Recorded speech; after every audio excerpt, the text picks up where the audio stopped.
The Expansion Zone with Sonia Barrett. Everybody's talking about consciousness. Everybody wants that eternal kiss. Yeah, everyone's saying there's more than this. Everyone wants to follow their own bliss. Talking about one love, one blood, one life in everyone. One life with each other. We are sisters and brothers. We sing Om Shanti. On the Expansion Zone, we examine life and our quest to understand who and what we are and of the vastness of human potentials. We explore the making of our world from quantum physics to parapsychology, health, sociology, and philosophy, along with practical living. You are reminded of the possibilities in creating personal change. So for an hour, we'll stimulate and expand the mind. Om Shanti, Shanti, Shanti, Shanti. Sing the word. Let's do it together. Shanti, Shanti, Shanti. It's time to wake up. Shanti, Shanti. Well, welcome once again to another edition of The Expansion Zone with Sonia Barrett. I'm, of course, your host, Sonia Barrett, and wishing you the best Monday experience possible, because there's such a variety of things that can happen in a given day. And I do have a Monday quote for you today. Either you run the day or the day runs you, and that's by Jim Rohn. And so I find that interesting because, yeah, it is kind of true. That's kind of how we feel, like things kind of take over.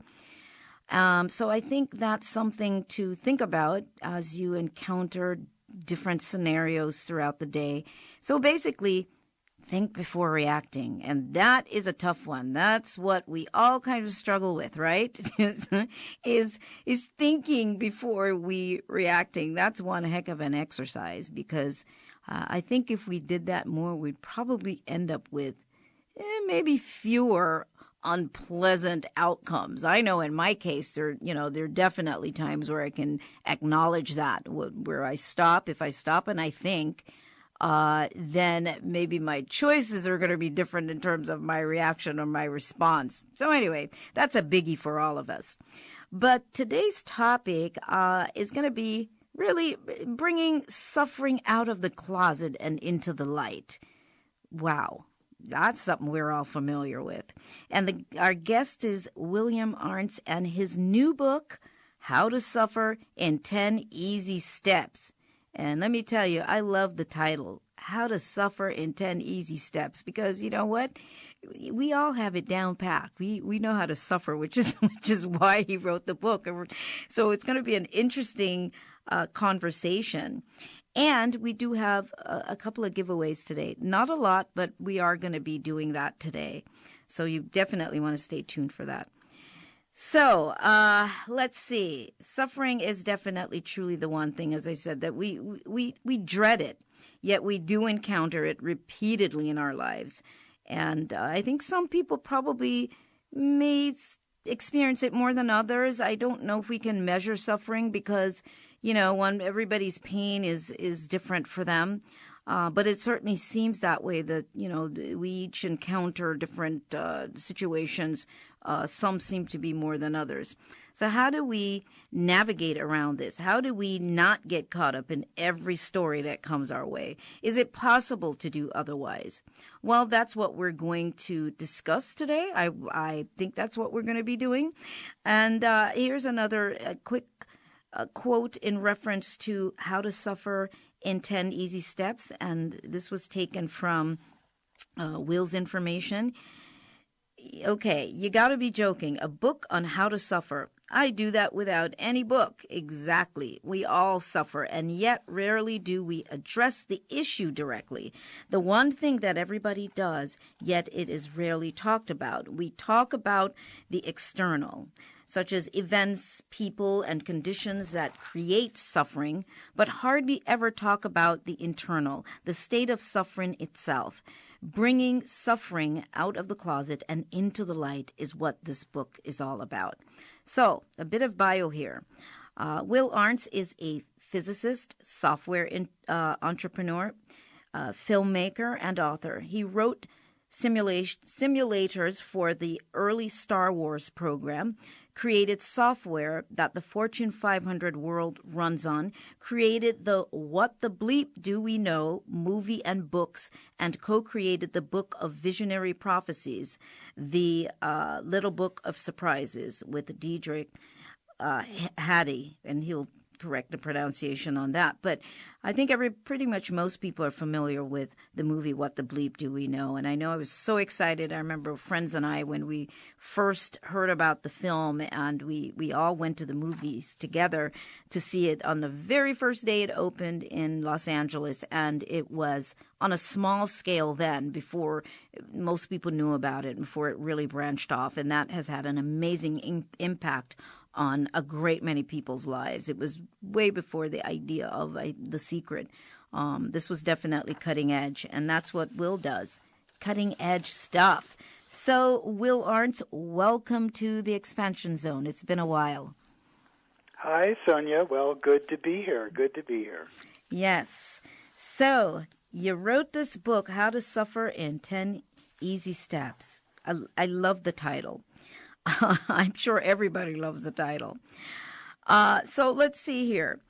Maybe we can probably start out with, what do you think? What prompted you to write this book? What do you think will give people sort of an entrance into this talk that we're about to have in terms of your work, where you're coming from, just to give us some insight?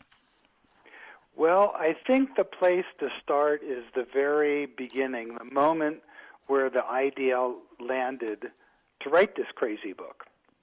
And that moment was, it was about 2 years ago, and I was walking through the living room, and my wife, Deirdre, oh, by the way, it's Hade. Deirdre Hade, okay. Okay, so I was walking through the living room, and her back was out, and she was laying down on the couch, face down, and just not moving. I said, honey, what's the matter? And there's no response. And I said, well, what do you want to do? Do you want to maybe go into the kitchen, have some Chardonnay? I was thinking that might cheer her up. She still didn't move. I said, well, what do you want to do? What are you doing? She goes, I just want to lay here and suffer. And I stopped. I'm like, what? No one says that. And I said, what? What are you doing with that? She goes, I want to perfect my suffering. I love it. And I started to laugh. Now, both Deirdre and I know a lot of people in the self-help movement. People have written a lot of books and whatnot. Of course, with What the Bleep, I know a lot of folks from that. So she says, I want to perfect my suffering, and I start to laugh, and I say, well, gee, you want to perfect it? Someone needs to write a self-help book, How to Suffer, and in 10 easy steps. And so I start laughing, and then she kind of rolls over, and she starts chuckling too. And the two of us just go on a riff about how we need to write this crazy self-help book, and it's going to be like a roast of self-help books. And, coming up with ideas. Oh, there should be a suffering hall of fame. There should be love songs that hurt. We're just going off and off on this.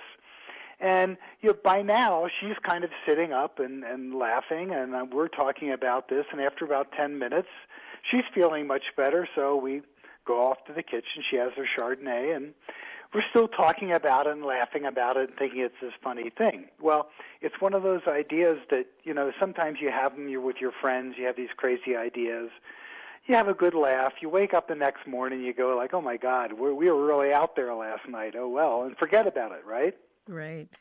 Well, a month and a half later, I'm still thinking about this thing. It just something stuck, and I'm like, well, I'm not going to write a book like this. It's crazy, but I think maybe I'm just going to start writing it sort of as fun. It's a satire of self-help books. And I'll write a couple chapters and send it to some people who write self-help books so we can all have a laugh and forget about it. Well, to make a long story short, a year and a half later, I'm still writing this crazy book, and I got it done.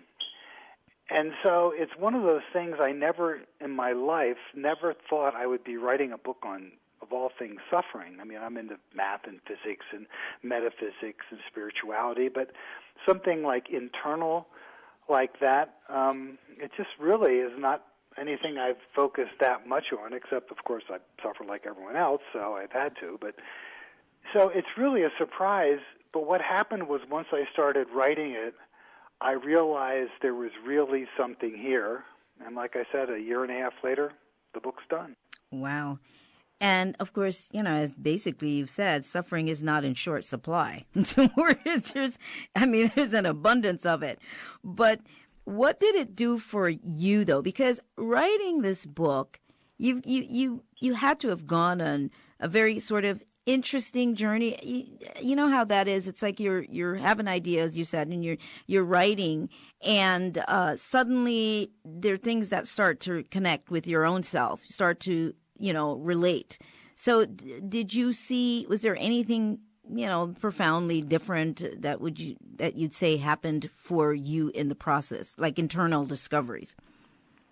Well, yeah. I mean, the big thing I realized, like you mentioned, and I talked about in the book, I call suffering the gorilla in the room, in that it's this thing that is either you're suffering, or even if you're not in the suffering state at the current time, a lot of what we do in the world is to avoid suffering. Gee, I want to make a lot of money so I never suffer lack.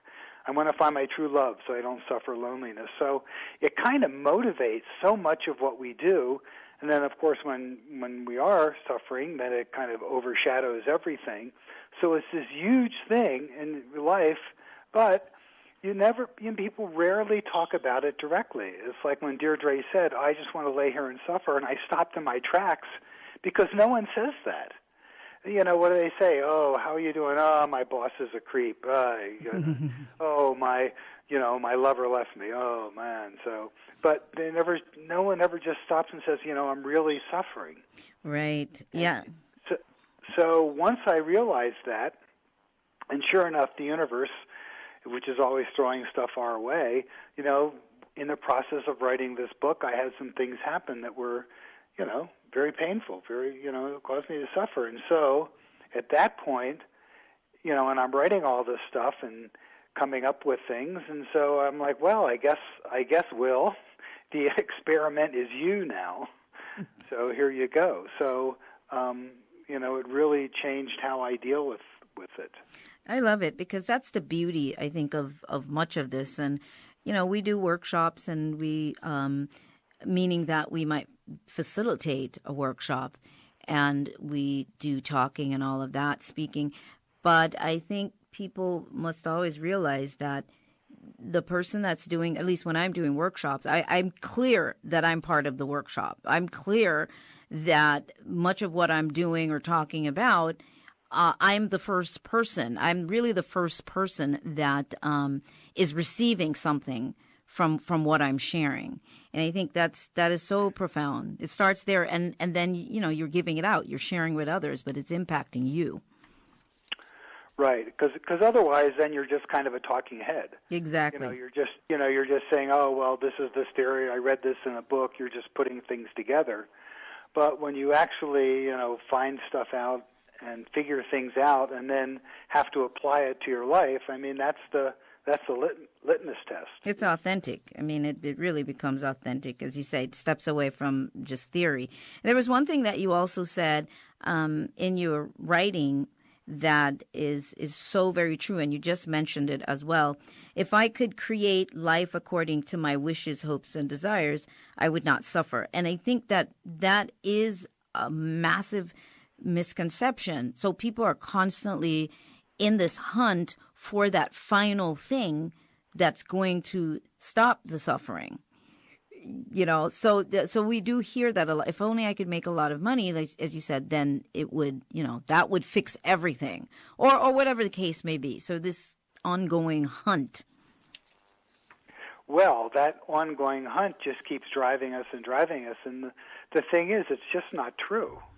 It just is not true. And again, taking myself for an example, there was a couple of big things I wanted to do in my life. One thing was wanted to write some software that really just, was amazing and make a lot of money from it. Well, I did that. Then I had this thing I wanted to make a movie because I'd always wanted to do that, and something about spirituality and science that would change lives. And I did that. And those were the two biggies that I wanted to do in my life, and thinking like, okay, I've done that now. Now everything is going to be hunky-dory. And, it's not true. I mean, you see all these people who quote-unquote have it all, and they're miserable. Some end up committing suicide because that notion that if I get everything I want, then everything will be fine, it just isn't true. And, a lot of it is external things. Yeah, and if you're living under that assumption that's just not true, that in itself is going to cause suffering. Right, yeah. A lot of external wants or external tools, the things that we think that we want that's going to fix it. A lot of it is really just outside things, so it never really does anything. It doesn't really solve the problem. And you also said, of course, acknowledging suffering can lead you into the light. And even with the situation with you and your wife, and she's on the couch and, she wants to get into her suffering, but then you suddenly move into laughter and all of that. But she acknowledged it. She said she wants to just be there for a minute with this. Well, that was part of the whole revelation of this whole thing, is because that's what she was doing. I just want to lay here and suffer.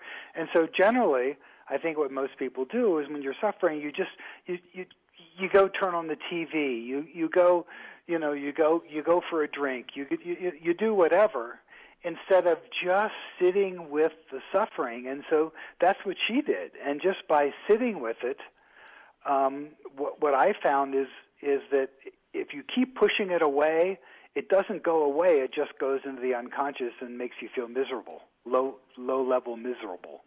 Whereas she just got into it and focused and went there. And after a little while, sometimes what happens is you get bored.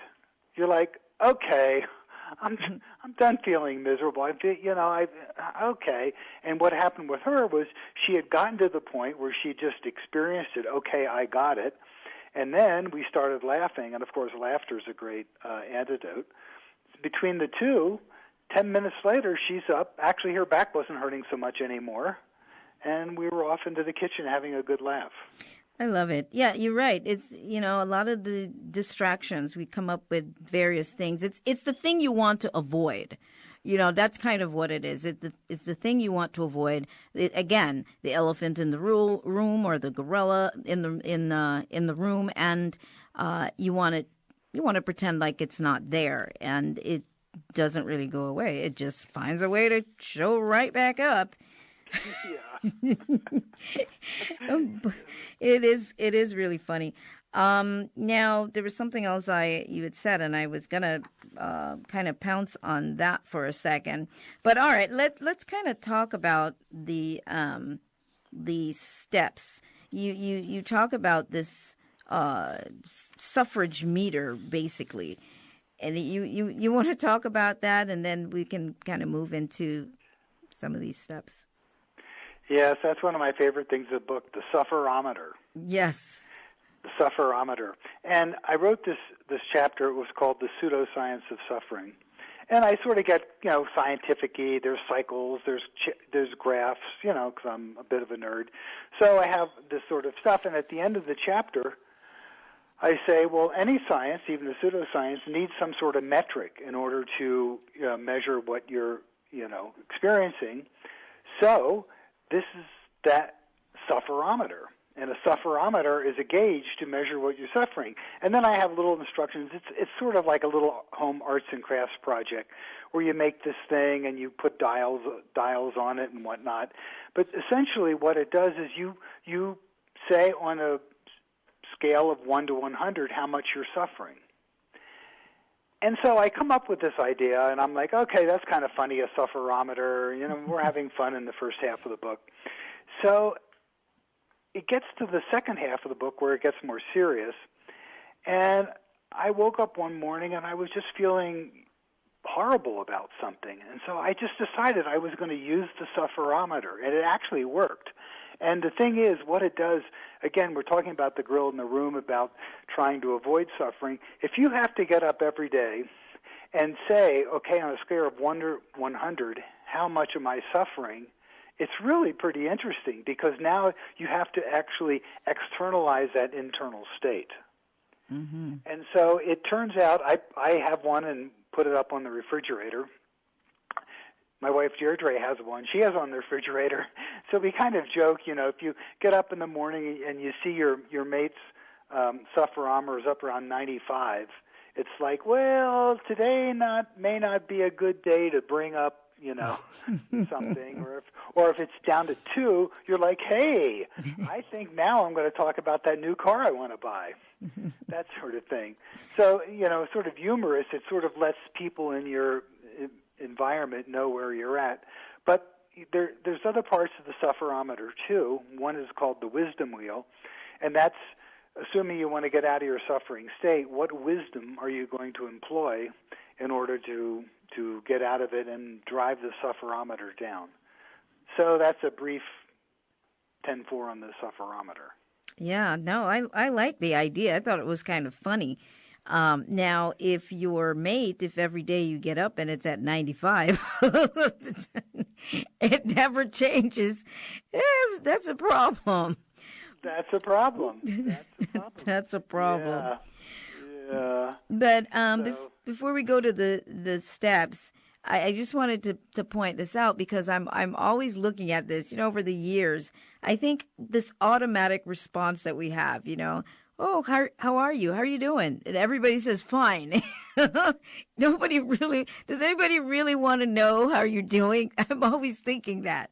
It's so automatic to go, fine. And I think, well, you're not really feeling fine, but it's just the thing to answer, to, how to respond. Right. Yeah, I mean, try sometimes. Someone says, how you're doing? You just say, I'm suffering. And just watch what happens. I tried that.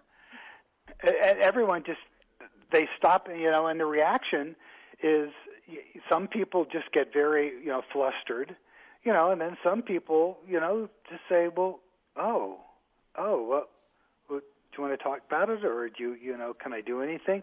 So you get a very varied reaction, but the one reaction you always get are people are shocked initially. Yeah. They go like, huh?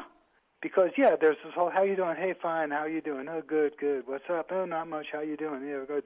So it's like, why bother?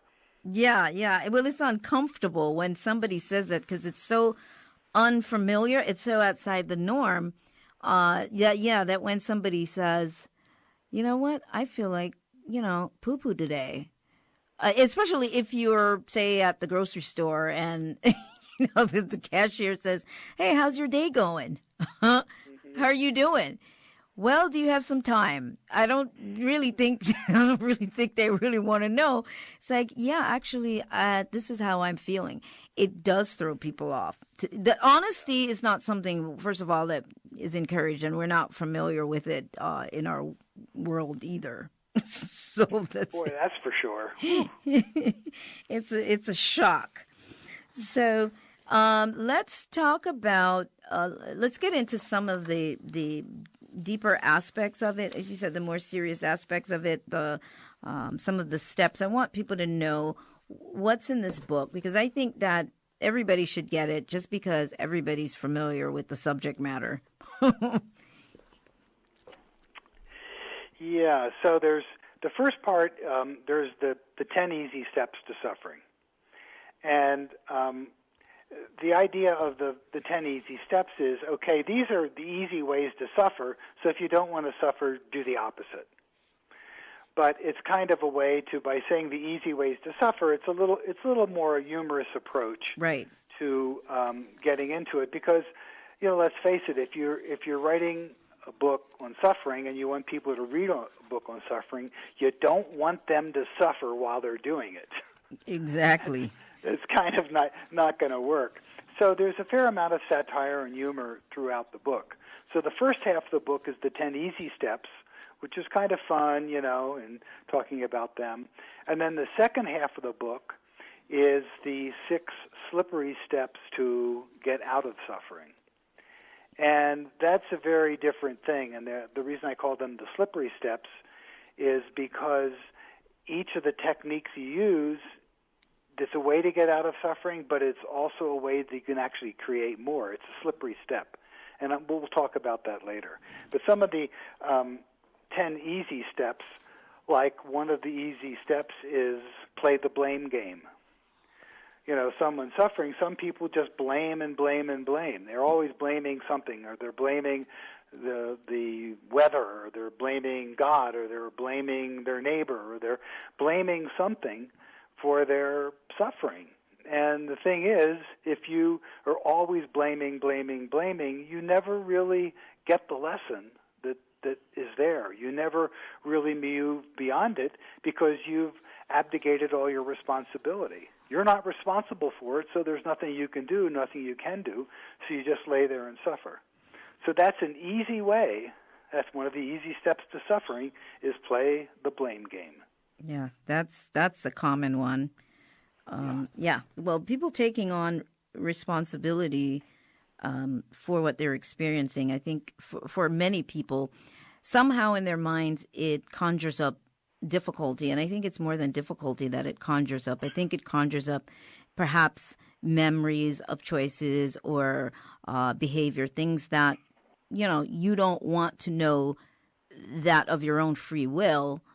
Maybe perhaps you brought this into your space. So the blaming is definitely a way to, pacify oneself or something like that. Well, you pacify it, but unfortunately, it doesn't go away. It pacifies it, but it's, you feel a little better because you've blamed the fates for, having the tree fall on your house. But that doesn't really change anything. So you're going to have to change something if you want to get out of how miserable you feel. Right. You got to step up to it. You were going to, I'm sorry, did I cut you off? I think you were adding something else. No, not that I know of. No, okay.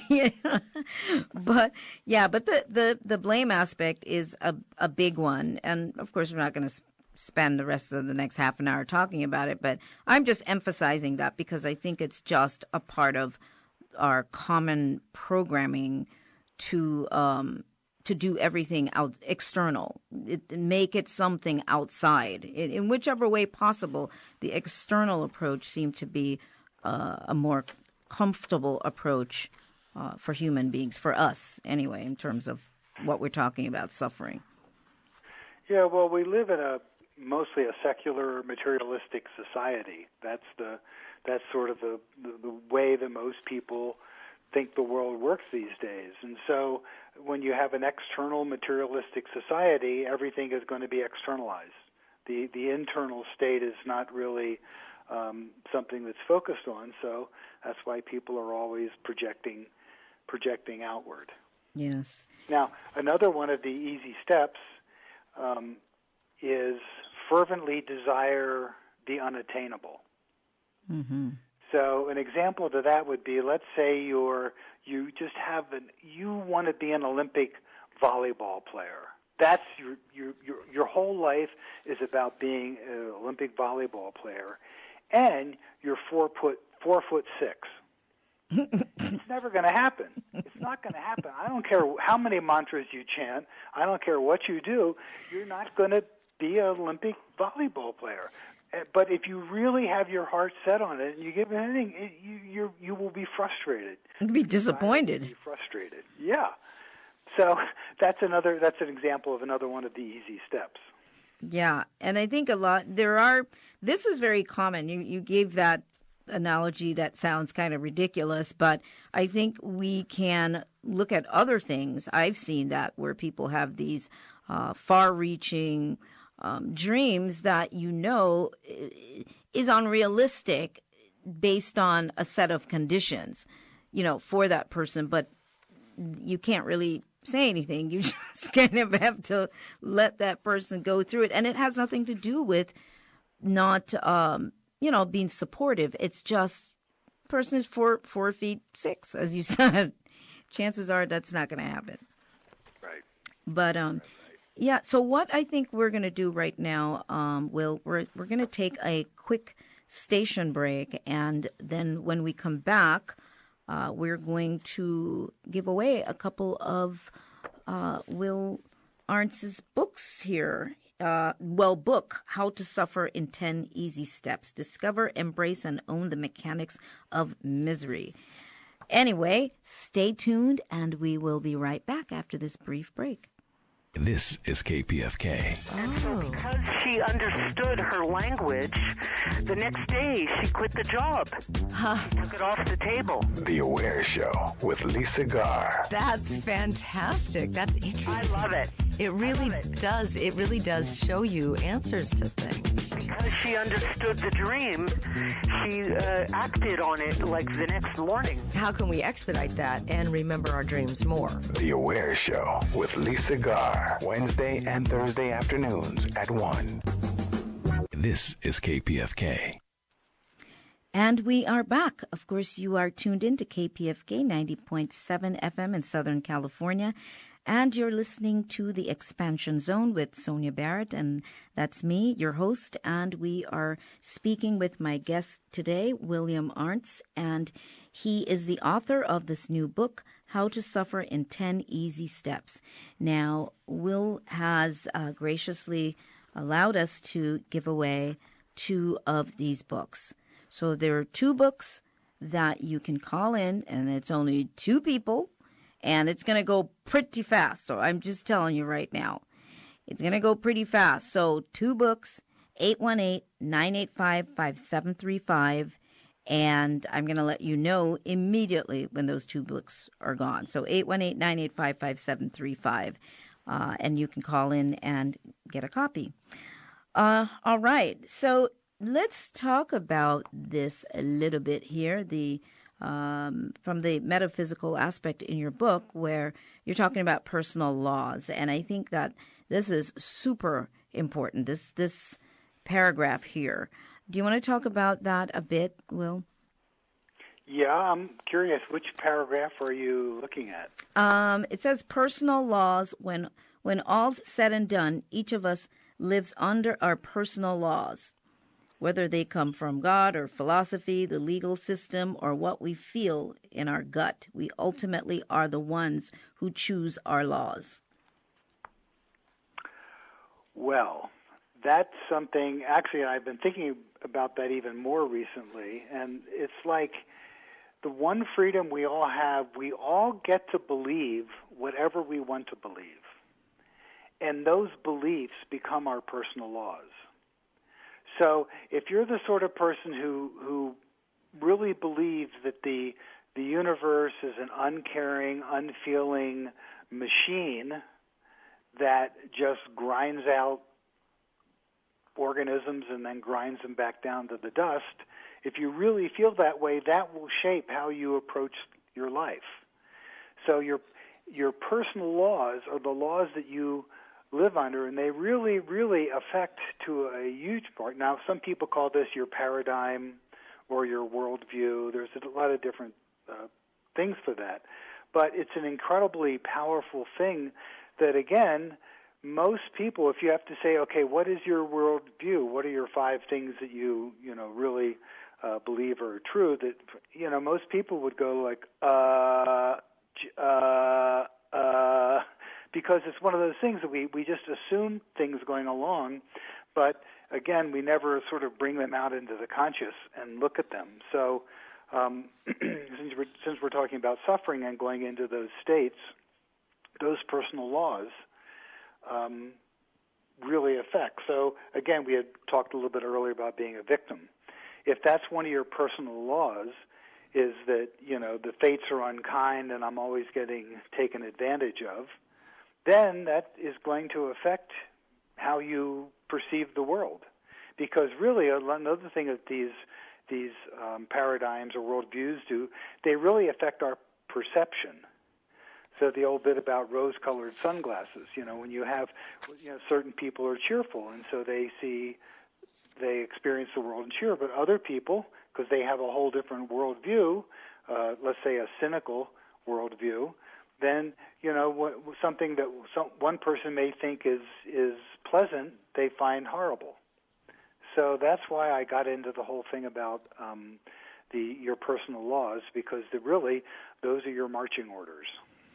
Oh, absolutely. And so suffering is, we can say suffering is definitely also perception-based, and it's how we interpret our current conditions, and that really all combines with what our personal laws, and many times we don't really think about the rules that we've created in our lives. And let me just say real quickly that the books are gone. The books are gone. Just letting you know, the books are gone. Like in seconds, they're gone, which is usually the case. So, so the law thing is, I think, super important because I feel that we do live our lives based on all these rules that we've created for ourselves and without realizing it. And so we go on this automatic thing, and we end up in suffering at times when perhaps we didn't have to get into that area. Yeah, there's an example of that that I write about in the book, but I'll tell you right now, is that I met this guy a few years ago, and he was a football player. He was a professional football player, offensive lineman, and he told me that every Monday after a game, he would sit in a tub of ice for 4 to 5 hours. I mean, like goodness. A big tub of ice up to his neck. Tub of ice. Goodness. Yeah, that's what I said. Oh my goodness. Now, for most people, myself included, that would constitute suffering. If I had to sit in a bucket of ice for 4 hours, once a week, I would be miserable. I would be suffering. But because in his worldview, what his personal laws were, it was really important for him to play football and for him to be excellent at it and for him to win. And because that was the overriding law in what governed his life, he was able to make it so that he didn't suffer. I said, that must be horrible. You suffer. He goes, you get used to it. Mm-hmm. Because he made the mental adjustment that, it's painful. Yeah, it's not pleasant. Yeah, I would prefer not to do it, but I have to do it in order to achieve a greater goal. And so I'll just put up with it. And so he adapted his attitude to one so he wasn't suffering. And so the more I thought about that, I said, oh, my God, there's a real key here, because it just shows you how a lot of the things that maybe we may suffer over, we have more choice in it than we might think. And that's an example of where someone just used their awareness and their willpower to say, well, this isn't really pleasant, but oh well, here we go. Here I'm gonna pretend I'm a bottle of champagne and just sit in the bucket of ice for 4 hours. Right. Well, it shows you how pliable the mind is, how adaptable and adjustable we are, and again, just how much power we really do have over our lives. Than we think, although we at times try to put it off on something else, but it really shows that. And that was his law that he created for himself. So he was, and he had to stick to it. That's the thing. You got to stick to that law. Yeah. and then after a while, he was probably numb. So, you're just so numb that you probably can't even feel if he's suffering or not. Yeah, that did happen, I guess, after a while. He was suffering. And then I guess he probably had to not feel bad when he would get out and he would be blue. Oh, my gosh. I can't even figure how he'd stand up. I know. But that's what, you don't think of it when you watch the football game like, oh, these guys, tomorrow, boy, a bucket of ice waits for you. But wow. Yeah. No, I've done the ice cold water in Mount Shasta, and from the hot mineral springs to that ice cold water from the snow runoff, that is pretty darn cold. That is numbing, and you can do it for so long. But anyway, yeah, we do what we need to do. So, so anyway, people, you're hearing what is possible and what you're actually doing, because there are people that can sit in a miserable situation, whether it be a personal situation in their lives, in a relationship, in jobs. It's the same thing. Somehow we manage to condition ourselves or create these rules as to why we must continue to be there, as unpleasant as it is. So it goes both ways, you know. It's we're doing this all the time, I think. Anyway, what would you say about that, Will? Yeah, we do it all the time, and there's another example that I read in this book of the guy who worked in a hospice. He was a doctor, and there was a priest there, and he had this one type of cancer that's known to be unbearably painful. It's just excruciating, and he refused to take any pain pills.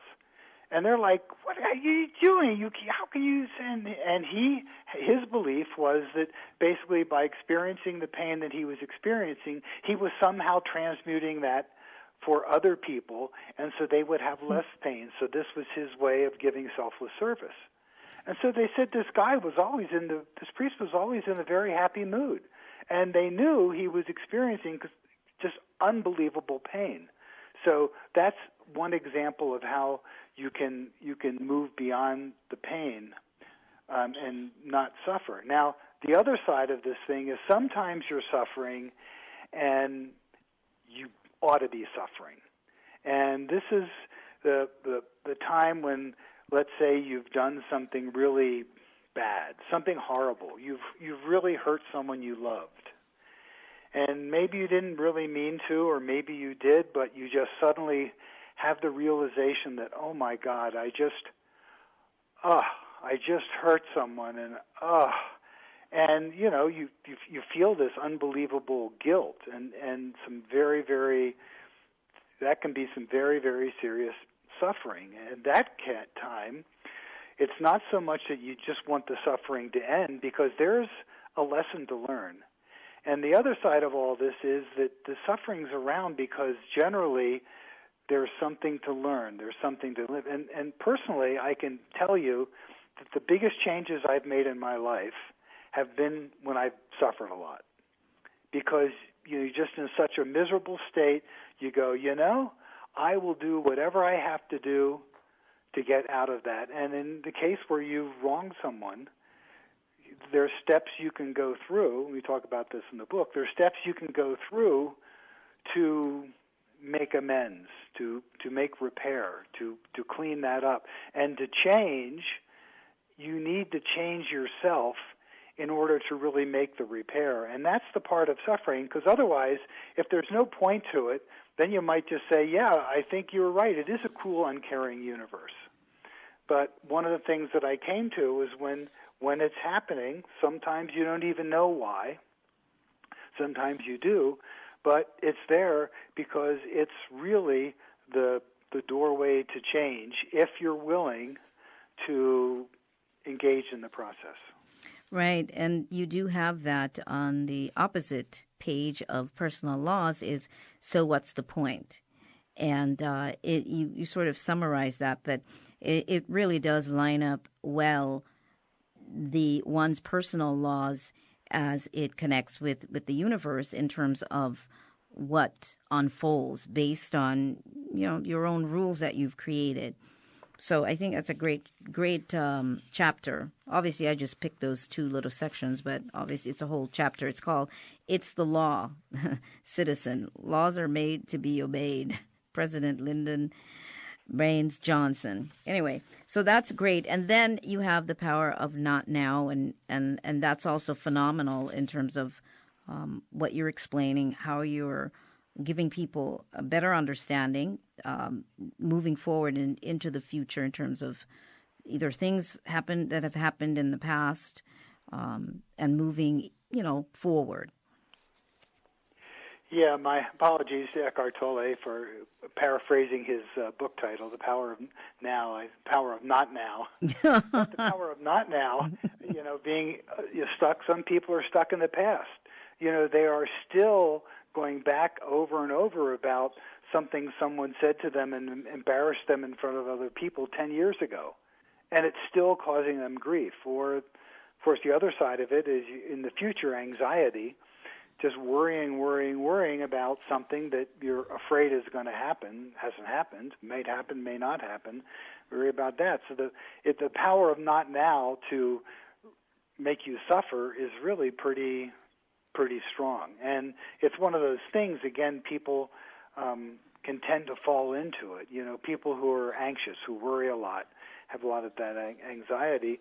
That's just a neural net that they run, and it just keeps coming up and just keeps coming up. And so you can be anxious about anything. I mean, if you really want to be anxious, just pick up the newspaper. I mean, there's a lot to fuel that right there. So that's the power of not now.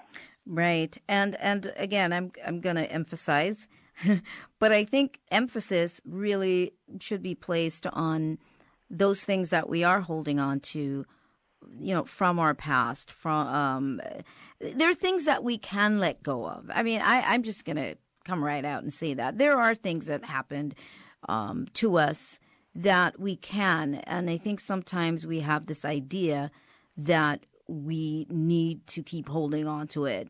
You know, we can't forget, we can't let it go. But we can. And I think there's questions that we have to ask ourselves as to why we're probably still holding on to it. What's the payoff? What's the benefit of continuing to hang on to it? You know, and yet it's having everything to do with the choices you're making in future situations. Well, the benefit, that's a good question to bring up. What is the benefit? And the benefit of doing that to the person, let's say someone wronged you 10 years ago, you know, the benefit of doing that is then you get to suffer over it, which is something that I also stumbled upon in writing this book, is that suffering is, at least in part, a habit. Oh, it is. And it's a habit that starts, think about, you know, we're infants, and, you know, we're thirsty, and we don't know how to say, let me get in water, so you cry. You're because you feel so horrible. So a lot of our infancy and then childhood, there's a lot of suffering that goes on because we haven't figured out how to live yet. And so those patterns are in the brain. They're in our physiology. And so a certain amount of suffering is just habitual. So something like that, someone who is just always going back and back over the how they've been wronged in the past, they obviously are addicted to suffering. They're addicted to that pain.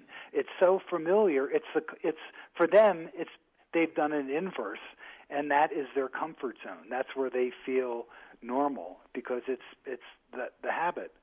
And the thing that I bring out in the book is if you can determine the ways in which you do that, then you obviously have a way to break it because you don't have to keep recreating it and recreating it and recreating it, which is what habits are.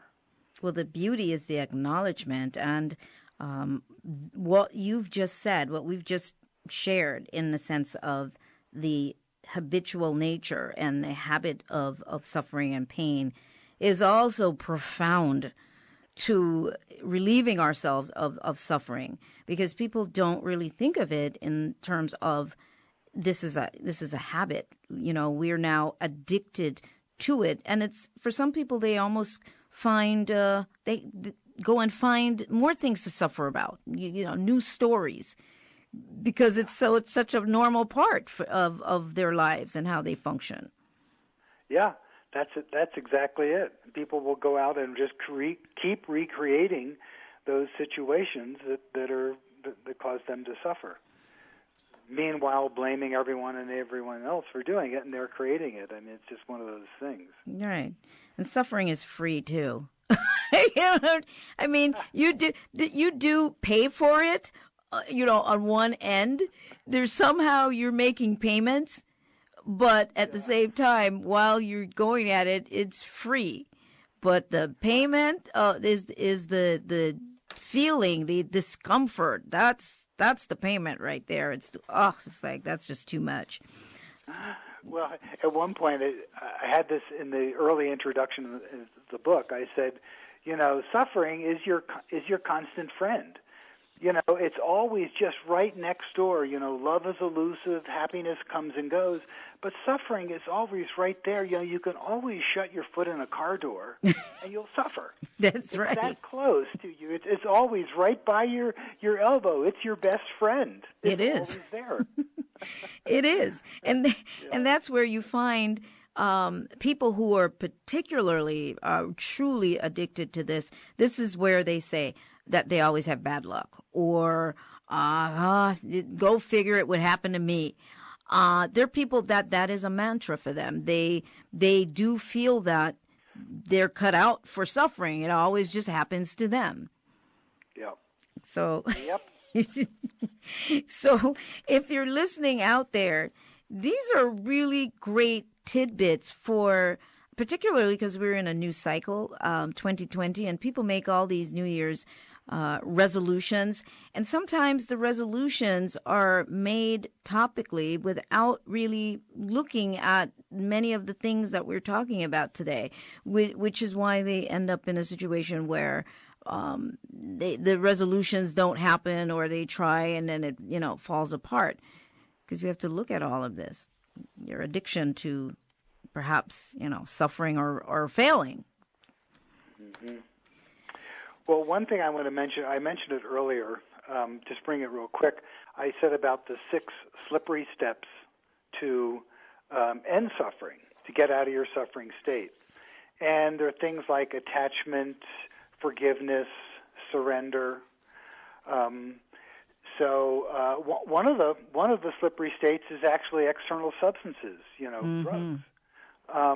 And now, of course, people hear drugs, oh, no, you got to stay away. Well, my friend just had a hip replacement operation, and he's miserable.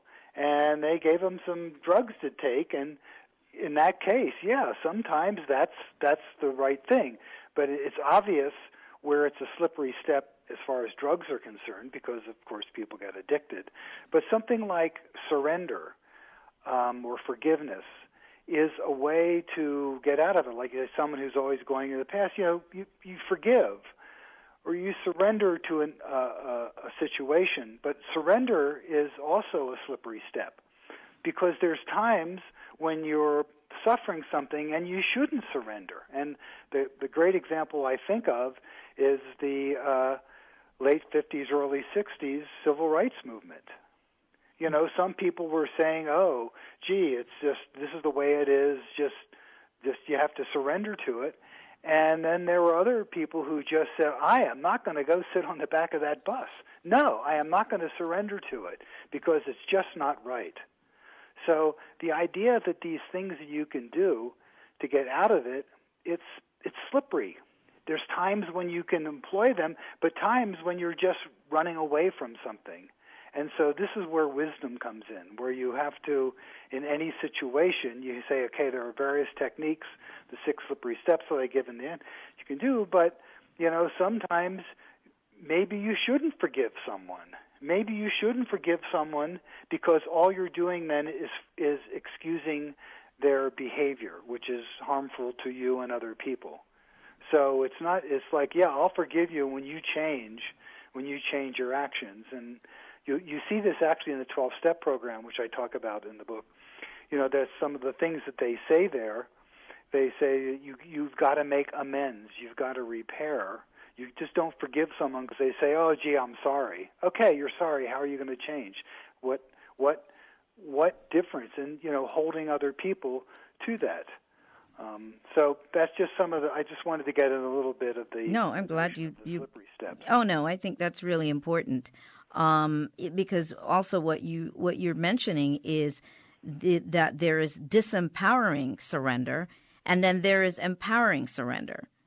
And so that's really important, and the idea of forgiveness, because there are a lot of people that think, I really need this person to say I'm sorry. But what if that person isn't sorry either, though, and you're waiting around for that person to say that? So there's all of these fine lines here, which is what you're saying, where you have to use wisdom, to really see how to navigate around these things, these experiences.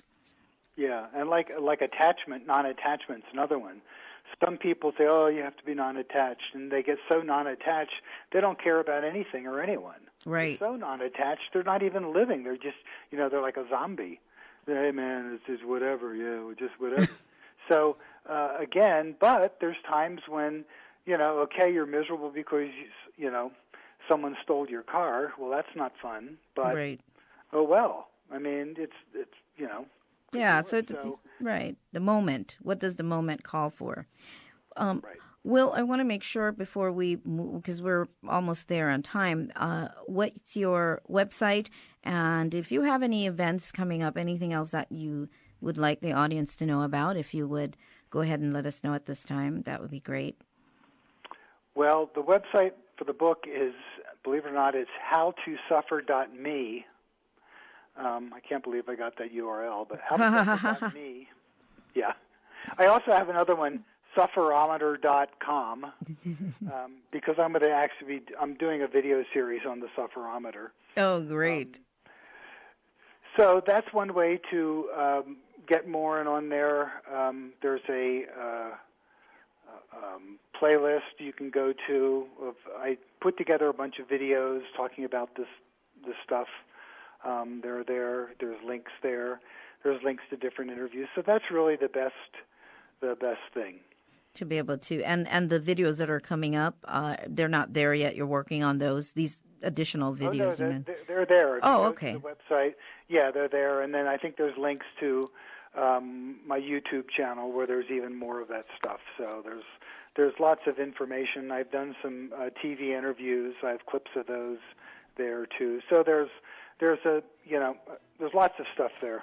All right. Well, I thank you so much, and I did see some of that, and also amazing guitar player you are too. I wanted to say that. Beautiful. Oh, you saw the one on the cigar box? Yes, guitar. Loved it. You got to check it out, people. Thanks so much, Will. Looking forward to chatting with you again. And to the listening audience, thank you to D'Angelo, our engineer. Thank you so much, D'Angelo Jones. And, of course, check out the archive, theexpansionzone.com. The website actually is changing right now, but you can still get to the archive. And if you'd like to know more about me and my work, please visit therealsoniabarrett.com. And as always, I remind you to live life to its fullest and question everything. Until next time, see you then. Shanti,